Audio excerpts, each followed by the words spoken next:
Stats in a Wrap, the podcast series from Eurostat. Dodana vrednost za vse države članice. Expand our territory in the EU. Že praca zadarmo, bądź za niższą stawkę. Можемо жить проговорити пара более пересодера. Ono dobro i pozitivno nešto je da budeme v Evropejski Sijus. Welcome to another episode of Stats in a Wrap, the podcast series from Eurostat, the statistical office of the European Union.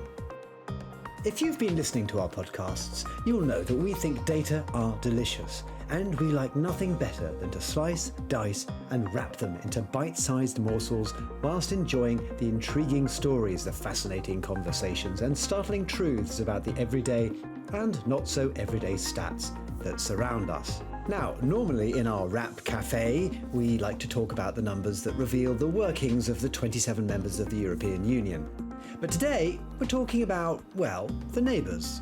As everyone knows, maintaining good relations with your neighbours is essential for harmonious living everywhere, and it's no different in the case of the European Union. Most of its neighbours are to the east and to the south, and the EU has some very specific programmes and diplomatic institutions to maintain dialogues with these countries. And it works very closely with one group in particular, the candidate and potential candidate countries who want to become members of the EU. At the moment, the number of countries that are in various stages of applying to become members stands at 10, and the EU is keen to help them join. It offers, after all, the hope of peace, prosperity and stability in Europe, and it is an institution that's worked pretty well for everyone since 1957. But to become a member of the European Union, a country has to show it can meet a lot of criteria, and you'll not be surprised to hear that one of the key areas in which accession countries must demonstrate excellence is statistics. And it's a field that's constantly changing. Its standards and protocols are forever evolving, and if that sounds a lot for a country to take on, consider the task if your country was only formed in 2006, as Montenegro was when it voted for independence from Serbia. Well, to talk us through cooperating and developing strong ties with neighbourhood statisticians and how that plays into the process of EU accession, we have two contributors who are wonderfully placed to help us. They are Majda Savićević at MONSTAT, the official statistical office of the state of Montenegro, and Avis Beneš at Eurostat. She heads the unit that deals with enlargement, neighbourhood and development cooperation.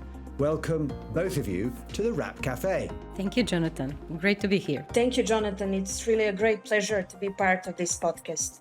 Great. Well, it's lovely to have both of you here. Before we dive into the world of enlargement and cooperation in stats, I just want to ask our contributors to tell us a bit more about themselves. Avis, tell us a little bit about your career journey to date and what led you to become the head of this particular unit at Eurostat. You're not, I think you told me, a statistician by training or background, and indeed the role that you have is a highly sensitive one that involves quite a lot of diplomatic skill. Just tell us a little bit about how you came to this work. Thank you very much, Jonathan. How much time do you have? Because life is really an interesting but not always a predictable journey. My first degree is in economics, so I had some connections with statistics, but I also have masters in international relations and European integration. And I have to say, I never focused really on a particular career path. For me, it was really important to be where I thought I could make a difference or to do things which made sense. I come from Croatia, so I experienced a lot of historical turbulences and developments in that part of the world from my student days in the 90s when the war was raging in Croatia and Bosnia and Herzegovina, and started working then with the European Commission monitoring mission, really involved for 8 years in the Croatia's EU accession process, but on the side of the EU as the director of the EU Information Center. Basically, this EU path led me to Eurostat. I am very happy to be here. In Eurostat, there is so much emphasis on the verified and objective information, and especially in the times we live in, when there is more and more blur between the facts and the twisted version of semi-facts with lots of manipulation, it really also feels like a good mission to be here. And also knowing I'm part of the process making a difference for the countries that you mentioned. Majda, you've been at MONSTAT for 10 years or so now, but you didn't study statistics initially. Tell us a bit about your journey in this field. I have started my professional career as one of the best students of the final year of economy. And to be very honest, at the beginning, I was interested in finance. But in 2012, when I started to work, the biggest statistical action in our country, the population census, was just finished. That was a big research challenge for me. I have graduated on the topic of population census, and that resulted to my wish to continue professional career in statistical office. After that, I started to work as a statistician in sector for agriculture and environment.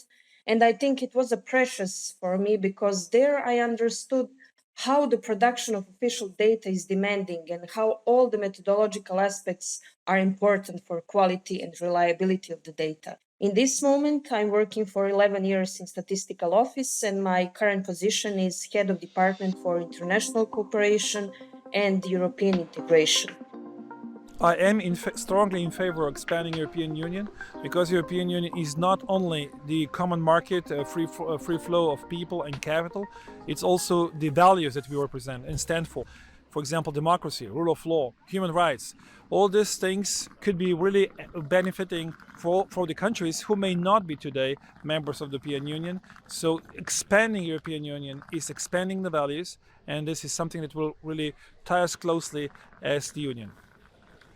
It's a good thing, but on the other hand, we have to see if we can manage it, We cannot say, okay, we're taking as much country as possible, but at the end, nothing is working anymore like now. And I think one really important point for the EU is to manage all the economies together, that we get bigger together and can handle it. I'm just going to come to Avis at Eurostat now to give us a bit of context. Tell us about these candidate and potential candidate countries, all of which are very different, with very different stages in their applications. I think it'd be helpful for our listeners to get a kind of a bird's eye view, let's say, of the neighbourhood, particularly as it relates to joining the EU. Avis, just talk us through the map of candidate countries and potential candidates, as well as the separate concept of the EU neighbourhood itself. What are these countries, and tell us a bit about whether they overlap in any respect? We can look at it from two aspects. One is geographical and the other is political. And this political would reflect the level of aspirations to join the EU. But when we go into the geographical sphere, we have two European neighborhood policies, East and South. So these are the Europe's or EU's direct neighbors. There we have Ukraine, Georgia, Moldova, Armenia, Azerbaijan, and until recently Belarus, which at the moment the cooperation with is suspended from the time of Russian aggression. These are the countries where EU also wants to put additional emphasis of cooperation. Same in the EMP South region, so European Neighbourhood South, where we have 10 countries of North Africa and Middle East, and currently also suspended the cooperation with Syria. And then we have Southern Eastern Europe, where we have Western Balkans and Turkey, which until recently were the only enlargement countries. Enlargement, just to explain, is the general term for all these technical candidate countries and potential candidates. We have these 10 countries, which are 8 of them are candidate countries, and we have 2 countries which are called potential candidates or have European perspective. These are Kosovo and Georgia. This enlargement process is again placed as a top priority on the EU's agenda. EU, as well as Eurostat, is putting a lot of emphasis in all the European neighborhood countries. The strongest emphasis is on these 10 enlargement countries. I think the EU has some issues with member states that are already a part of the EU that maybe should be dealt with before expanding. How far that extends, I don't know, but I also maybe do think that there should be some sort of cultural compatibility between the countries within the European Union. Listeners in Western Europe perhaps will not feel quite as keenly the role of the EU as a peace-building and peace-maintaining body. Avis, you just touched on Russia, and you just touched on some other kinds of political insecurity, instabilities in the Western Balkans. But the question on some people's lips might be, well, what's in it for the EU? Why enlarge? Why get bigger? It's already doing quite well. To people who might ask you that question, what would you reply? Yes, it's a question that is dominating many discussions in many countries in the EU. I mean, as a reminder and something that you also referred to at your introduction, enlargement goes to the heart of the purpose of the EU. It has been one of the most successful policies in creating the strongest union ever on the European continent from 1957 when the Roma agreements were signed. The credible enlargement policy is a geostrategic investment for the European Union and for all the countries that are part of the European Union in peace, stability, security, prosperity, and it benefits everybody. There is a sense of having a stable and democratic European continent based on community of countries with the same values, all the values that were mentioned previously, rule of law, respect of judiciary, free market, human rights, etc. If there are more countries which adhere to this practice and those principles, it makes the whole EU project much stronger. It is a fascinating dialogue, a two-way process between the EU and the accession countries, all of whom have to align their laws and institutions so that the European Union can have them as meaningful members. We'll be talking a bit more about that later in the podcast, but before we do, I'd just like to go to Montenegro now and to Majda, just to talk through her country's accession story. It started the process around the time of its independence from Serbia, some 17 years ago, and its candidacy was formalised in 2010. Just tell us, Majda, about the challenges and hurdles that you've observed in that process. I have to start with saying that our country had a clear plan and vision, but also the need for a European integration process. But that required the transformation of the entire system. Our country became candidate country in December 2010, and accession negotiations started in June 2012. In that specific moment, all state administration capacities were fully dedicated to this process. Montenegro and Serbia are still one of the front runners by the assessments of many European officials, and that only shows that no matter how the steps are small or big, we are constantly moving.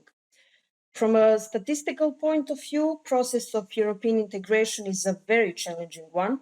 But already in 2014, the Chapter 18 statistics was open. What gave us sufficient courage that we will deal with the process is that we opened the chapter without any opening issues. Official statistics is a special chapter. It has around 350 regulations to implement, but also it offers many different data sets to other chapters. I truly believe that the smaller countries, the bigger challenges are, but if we succeed to face them, the benefits are enormous. After 13 years from becoming candidate, we, and I believe I'm speaking on behalf of all the enlargement countries, I feel like we are the last puzzle of this unique union. And I would only add that we know our importance for the European Union and the importance of European Union to us. For me personally, I like the idea of all of the smaller countries combining to be a stronger unit as one and representing Europe as a union. Now, the drive to beef up and increase the firepower of the statistical institutes of candidate countries is a big part of the process of accession. And we in the Rap Cafe know very well that the power and beauty of the numbers in statistics give amazing insights into what is really going on in a country, from its trade to its demographics, its agriculture, education, environment, transport. Well, the list goes on and on. The whole DNA of a country is completely observable through its stats. And if all the EU's members are pulling together and doing their stats in the same way, then that makes for a very powerful tool for clear policy making and really good political debate. But, Avis, there is, in the process of joining the EU, a further benefit. Well before accession, candidate countries are starting to produce really useful data about themselves, and this is a great win-win. Can you just tell us a bit more about that? What is crucial in this win-win situation that you say, among other things, it's this development of standards, methodologies, and also the production of data, which is beneficial for all parts in the system. We also consider it as a joint success and achievements for countries themselves, but also for better decision-making processes in the countries. Having comparable data is the essence of the whole story. EU, on its side, also would like to be objectively aware of the situation in the partner countries. Having this reliable official statistics data enables EU to form its policies, its economic investments, its programs, a myriad of various assistance programs. Also, official statistics data is the basis for numerous EU flagship strategies, from supporting socio-economic developments, whether it's digital transformation, green agenda, everything which is very highly on the agenda of the policies today. The final objective is, as I say, that benefits both sides to obtain harmonized, high-quality data in line with the European and international standards, hoping that it will be used for the best decision-making. And also to say that we, on the Eurostat side, we also make an effort to improve transparency of the data of these countries, because we publish them through comparative publications, which are rarely done in this way, but also in the dissemination database in Eurobase, together with the data from the EU member states. So it also profiles their data much higher altogether, and I invite all the listeners to have a look at Eurostat website to find this data.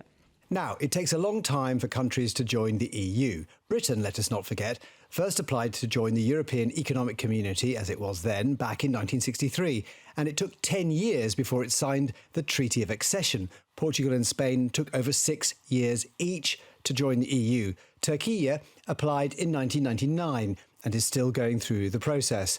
North Macedonia applied in 2005 and has yet to join. The compendium of EU law that covers every conceivable aspect of national life, from fisheries to finance, agriculture to energy, and of course statistics, is huge. It's called the Acquis Communautaire and it runs to 35 chapters. Every single one has its own process of harmonising national and EU law. There is a lot of work to do. I think it's good that it's a long process, because it should be a long-term commitment to the EU as well. So it's important to make sure that the member states that join, they really want to and are ready for it. I think it's fine that the process is long. I think this is not something that should be taken lightly, because if the EU is going to work as one single unit in some aspects of things, I think it's important that the countries that are part of the EU should be vetted properly before they join. Yeah. Majda, let's come to you. We'll cross over the fence and talk about it from the other side, as you've observed it yourself in MONSTAT. There you are. Since 2012, I think, you've been talking to your opposite numbers in Luxembourg. That's a long relationship now that you've had with Eurostat. Tell us a little bit about it from your experience. How does this relationship work and what are the benefits? Everything starts with a clear plan and a clear vision. In that matter, I can say that we had to set up the vision, and there I can see the Eurostat as a main contributor or help for us to set the vision. Eurostat is the voice of the European Commission, because they're usually trying to inform us or involve us in the European Commission priorities. And our role is then to provide official statistical data to support those policies. I would also add that this is a very regulated process, and that Eurostat is providing all the methodological standards that we need to follow. And the aim of this is that all the countries have comparable data in production of official statistics. Additional value of cooperation with Eurostat is that they are guiding us through this very regulated system. They are constantly reminding us that there is still work to be done. And I think that is a very important element of our cooperation. They are also recommending different measures for improvement of statistical work. They are not only related to the data, but they are always recommending some structural or systematic reforms, which are also the signal not only for us, but the national authorities, which also have important role in this political process, which we call European integration. Yes, I wouldn't say this is spending money, it's investing money. Why? Because we will add value for the regions that may not be so developed, may not be so beneficial as, let's say, Germany or some other countries are today. Because when we are within the family, the average development is what we are seeking for. So if we will be on the same level of development, then we can talk about cohabitation, we can talk about supporting each other and not taking advantage of each other. Now, there is a second set of challenges in developing the statistical robustness of candidate countries, and that is the fact that the world of statistics does not stand still. Data science is constantly advancing, as all science strives to. Technology opens up new ways of doing things, change is constant. In dynamic, advanced economies, statistical methods change with them. That means the target is always moving. Avis, this is a tremendous challenge. The candidate countries not only have to raise their game, but the game itself is not even the same game from one day to the next. That's a tough ask, isn't it? Absolutely. It's something that it's also a challenge for the EU member states. Let's be clear. It's not just the countries which are enlargement countries that have to face it and deal with it. It is a never-ending race, so to say, which is having a lot of challenges and obstacles. EU regulations are updated regularly, statistical standards are changed, the partner countries need to adopt new legislation, but also to the new practices. We have systematically included all these enlargement countries into so-called expert groups of Eurostat, which are the backbone of the work where all the EU member states, together with enlargement countries, talk about the latest developments, new reforms, the practices. And in this sense, they are fully emerged, almost in a large extent, emerged in a European statistical system. Let's not forget that stats are there to help people in their everyday lives. Majda, Montenegro is a young country. Its people were united in their desire to form it less than 2 decades ago. How does the average citizen see the accession project and the need for robust statistics? The latest public opinion poll in Montenegro showed that 77% of citizens of our country are supporting the European integrations. And of course, they are expecting that our country is the next European member state. I would add that this is very encouraging for us, but in the same time, a big obligation for all of us who are in this process, because this is the highest support ever from the moment that we started the European integration process. We are trying to explain our citizens that statistics is very important. It's important because it delivers, but it's also important because in order to make informed decisions, you need official statistical data. It's important because with data, you can analyze problems, you can plan, you can track progresses, you can measure performances. And in my opinion, official statistical data are the DNA of every informed decisions. And in similar words speaking, statistics captures the reality and it really helps the citizens to understand the world. Statistics gives a very objective answers to the questions. There is no hard feelings here. You either answer to the criteria or you don't. I think statistics matter a lot, just from a objective point of view. Because if it's just a matter of opinions of whether a country is fit or not, then I think looking at the specific data is important before they're able to join. Now, we mentioned earlier the guiding Bible, if you like, of EU law, which guides accession, the famous acquis communautaire and its 35 chapters, which are clustered into 6 groupings: internal market, resources, competitiveness, and so on. But sitting above them are the fundamentals cluster, the core principles of what a country has to be in the EU. These are public procurement, justice and freedom, judiciary and rights, financial control, all pretty essential basics. And with them, recently has been added statistics. It's a measure, isn't it, Avis, of the importance of statistics, that it now sits alongside human rights, justice, freedom and security. There is this mantra saying that reliable and comparable statistics is a precondition for successful accession process. What does it mean, actually? There is the need for candidate countries to implement these comprehensive reforms. Some of these reforms are really painful and not popular, not always easy. In each round of enlargement, there is something new learned and there are some reforms. And we had a reform of this enlargement process from early 2020, and where we are glad to see, because we also were advocating it, that the statistics chapter in between all these 35 chapters becomes part of this fundamentals cluster of chapters, meaning these are the ones who are open the first and the closed the last. The progress under these chapters actually determines the overall pace of negotiations. It has been a recognition of importance of statistics, which, as you said, goes beyond one chapter. It's connected with overall process in the country. For each of the enlargement countries, there is this so-called enlargement package, where in every October, EU gives its evaluation of the progress that countries have made in the last year.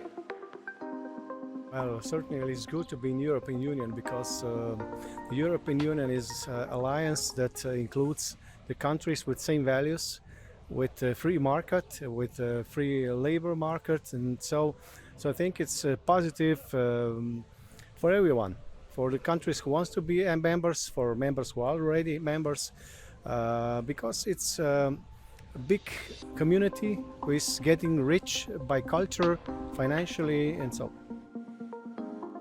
Majda, let's just talk a little bit about the national conversation in Montenegro itself.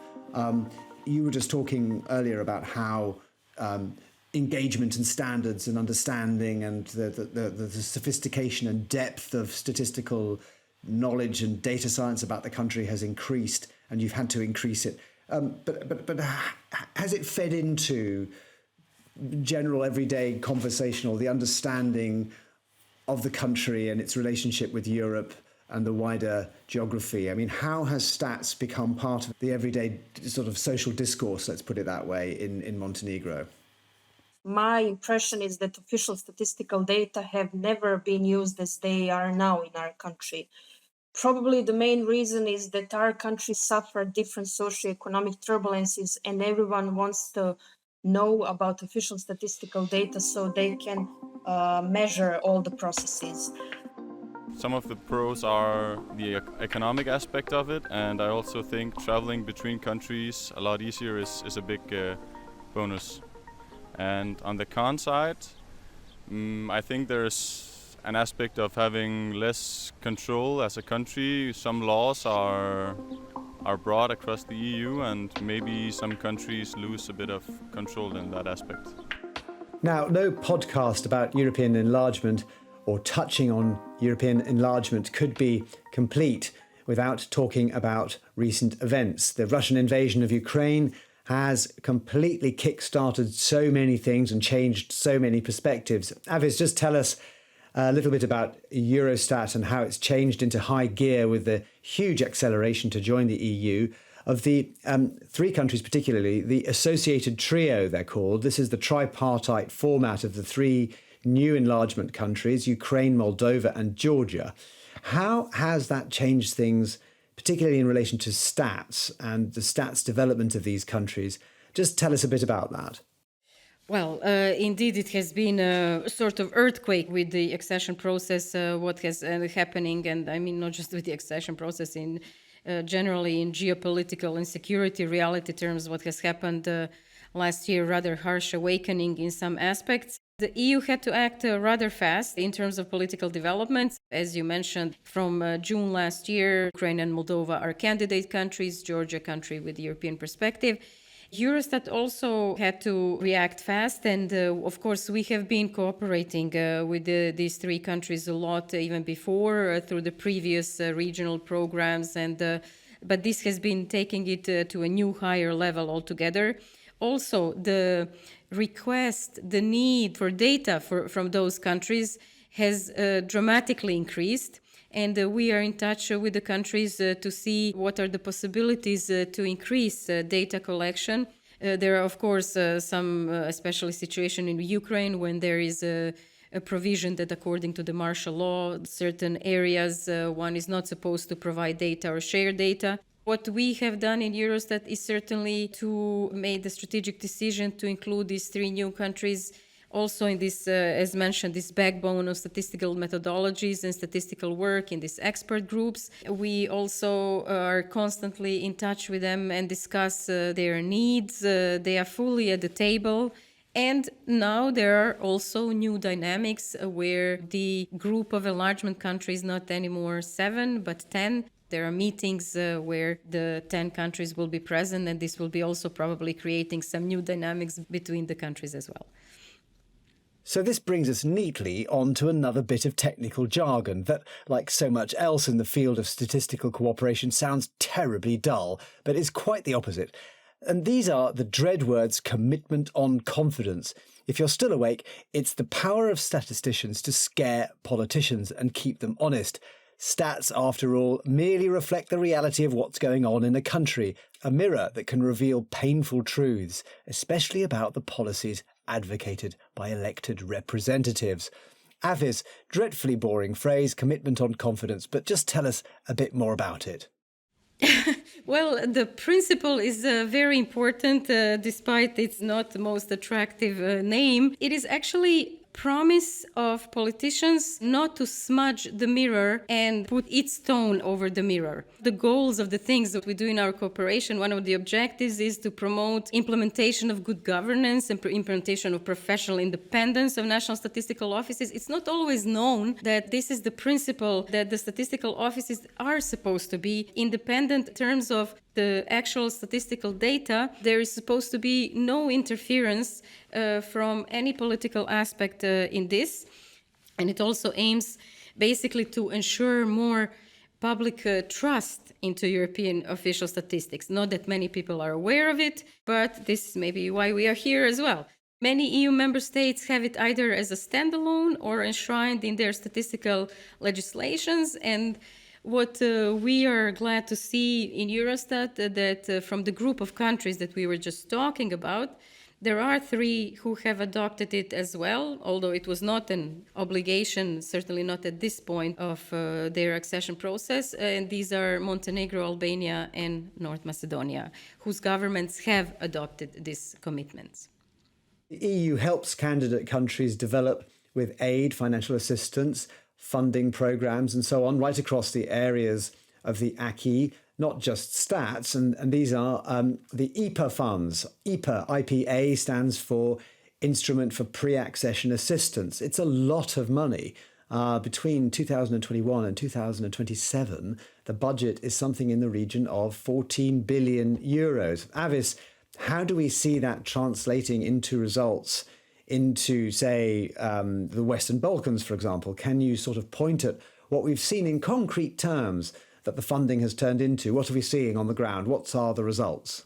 Well, just before that, just to say this 14 billion euros, it's IPA for all kinds of areas, not just for statistics, because if statistics would be getting this amount of money, would be extremely glad. In the last 15 years, so there has been about 65 million euros allocated in these programs. And the goal is to have this capacity development, methodology support, development of statistical infrastructure in their all national statistical systems. We help the countries to develop many statistical surveys and products that they would not be able to develop. There is a lot of engagement of European experts, EU experts who give advice to NSI. In these last 15 years, we had about 450 statisticians from these 7 countries who have, through this IPA trainee scheme, joined and worked in Eurostat or EU member states for between 3 to 6 months. They are taking home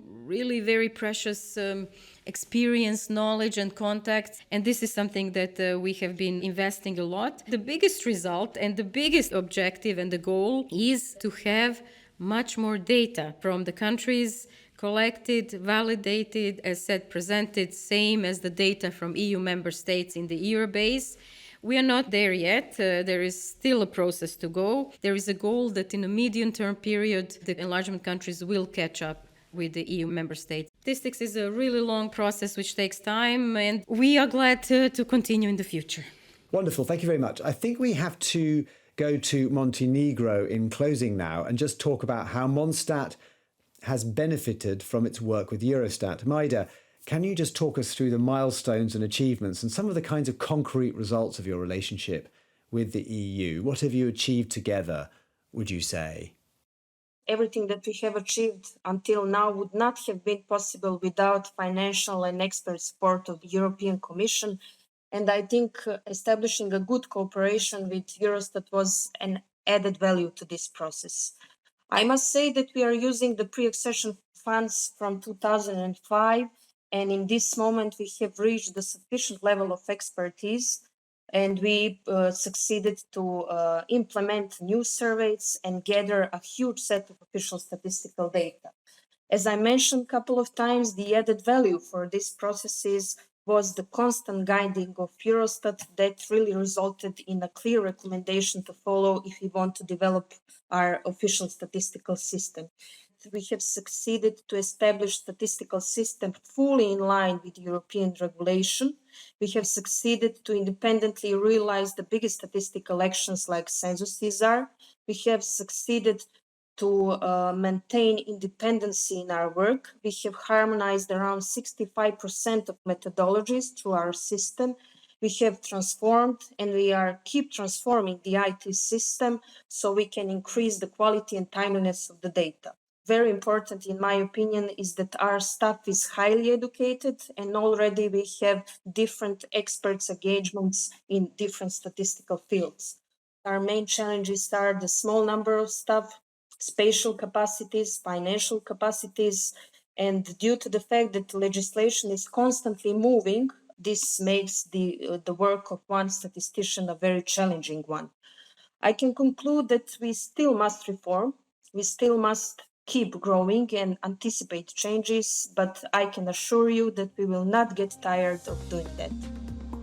Well, we're out of time on the podcast today. A fascinating tour of the neighbourhood and the sometimes slow, yes, but so necessarily thorough business of getting the statistical systems of candidate countries ready for membership.